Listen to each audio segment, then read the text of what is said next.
Hi guys, welcome back to another episode. Today we're going to be making a very special Pakistani tea.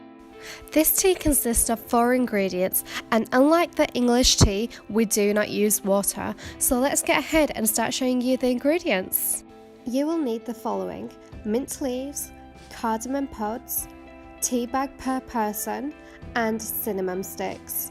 You will also need milk. Milk is measured per serving cup. Try to use whole milk as this is the main ingredient of this chai. Now you can take the pan that you're going to be making the tea in. First turn the gas onto slow heat, and your first ingredient you will add milk.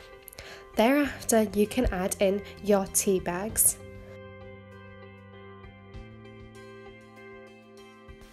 Now we can add the remaining ingredients. First we'll move to the cardamom pods.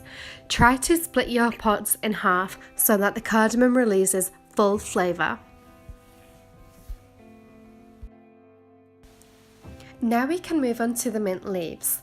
First give the mint leaves a rinse under the water and then add them to your pan. Then we can add the last ingredient, which is cut cinnamon sticks. Break the sticks into little pieces before you throw them into your pan. Stir all your ingredients well so that the flavours blend well together. Now that a couple of minutes have gone by, we can add the remaining of the serving cups.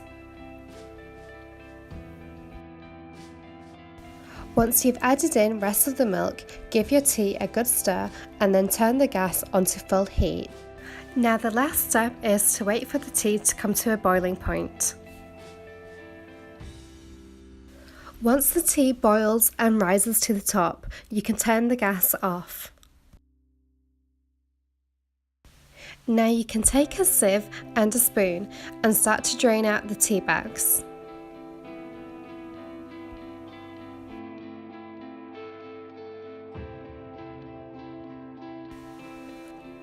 Once the tea bags have been drained, you can move the sieve on top of your serving cup and start to pour the tea in.